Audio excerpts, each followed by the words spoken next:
Hello, good morning mga kakusina. Ito na naman ang inyong host, Sandy TV PH, at ito na naman tayo magluto ng ulam para sa araw na ito. At ito nga ang aking mga ingredients. Nakikita nyo naman, meron akong patatas na hiniwa ko na maliliit na cubes. At siyempre ang ating carrot. Meron tayo ditong bell pepper. Wala tayo nakuha green kaya yan lang ating gagamitin. Meron ditong bawang na tinadtad at siyempre ang ating sibuyas. Meron tayo ditong paminta. Ang ating seasoning sauce. Meron ako ditong ayan, tomato sauce. At siyempre meron akong toyo.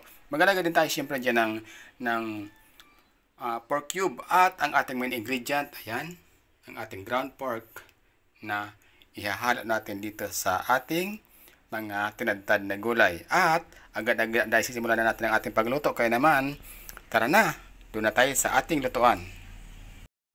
So mga kaibigan, atin ang simulan ng ating pagluto. Tara, so ito na, meron tayo dito yung pinainit na kawali. Ayan. At simulan na natin gisahin ang ating pinakaunang ingredients. So igisa ko lang siya dyan. Medyo prituin natin ng unti itong ating patatas at carrot.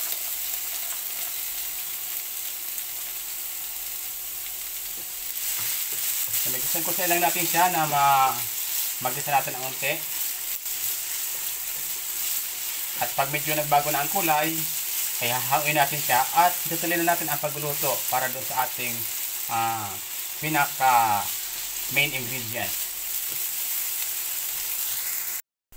So ayan, dahil half cook na siya, pwede natin siyang hanguin ulit. Ibalik natin siya dito sa ating pinaglagyan kanina. At siyempre itutuloy natin ang paggisa mamaya ng ating main ingredient. Ayan, tapos na natin hanguin ang ating ginisang gulay. So sa kaparing kawali, tayo ngayon naglagay ng mantika na konti at magigisa na tayo ng ating bawang.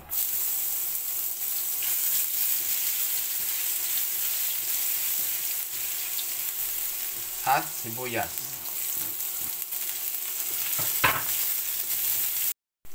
Kapag nag-golden brown yung ating bawang, ay ilagay natin itong ating pork giniling.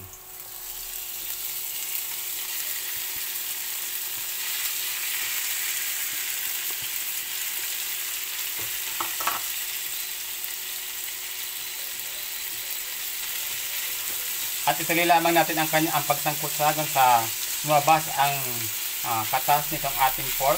Kumaga yung kanyang pinakamantika din ay lumabas. Baga tayo magdagdag ng panibagong ingredient.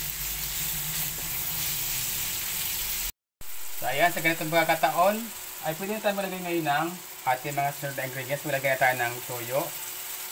Tansyahin lamang natin.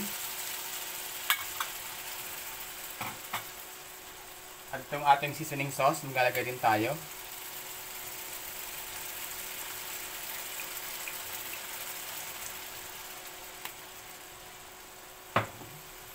At maglalagay din tayo ng pamintang durog.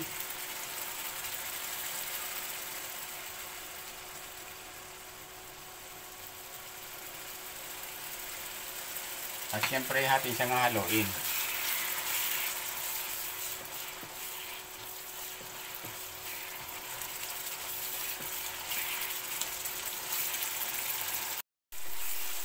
Makaraan ng ilang sandali ay maglalagay na tayo ng ating tomato sauce. At ituloy natin ang ating paghahalo. Magdadagdag na rin tayo ng kaunting tubig.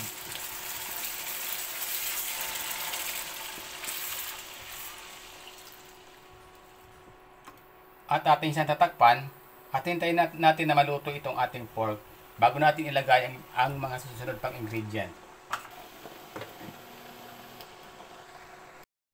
Ating bisa tayo ng ating niluluto.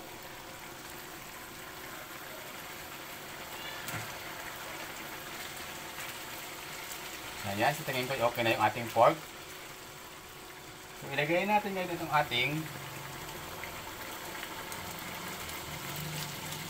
ginisang gulay kanina.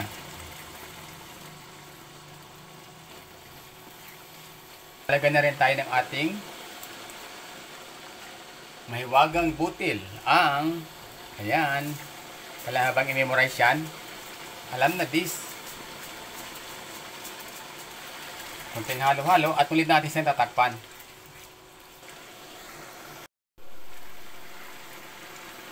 Makaraan ng mga 3 minuto. Ayun, lagyan naman natin itong ating ang ating bell pepper.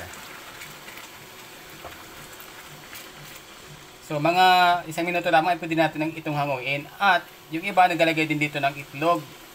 O kaya ay pwede rin sila maglagay dito ng green peas. Kaya lang hindi na ako naglagay ng green peas. So, ito lang ang ilagay natin. At optional naman kung gusto nyo maglagay ng green peas. Gusto nyo maglagay ng hotdog, quail egg, or hard-boiled egg ng chicken, pwede rin po. So, ito po. So, optional na lang po. Kung gusto niyo po na mga ganon, pwede naman. Pero kung medyo nagtitipid kayo, pwede na po ang ganitong estilo ng pagluluto. Anyway, pangbahay lang naman to. Kami lang din ng mga kain ito. So, pwede na po ito. So, medyo kulang lang natin siya sa loob pa ng mga 1 minuto o 2 minuto. At pagkatapos yan, ay pwede na natin siyang iserve sa ating hapagkainan. Charan! Ito na mga kapatid, ang ating pork giniling. Ayan. So, ready na siya para ating kainin at handang-handa na yan para sa ating pananghalian ngayong araw na to. Kaya mga kaibigan, kung kayo di pa nakakapag-isip ng lutuin, ay baka meron kayo dyan mga ganyang ingredients. Meron kayo dyan pork giniling, abay, umpisa nyo na magluto at tanghali na. Aba, huwag nating hayaan na malipasan tayo ng gutom. Kaya pag meron lulutuin sa kusina, magsipag tayo magluto. Ayan mga kaibigan, ay hatid ko na sa inyo ang isa namang ulam ngayong araw na ito. Kaya naman, ang inyong host, Sunny TV PHI, magkapaalam na muli at hanggang sa muli.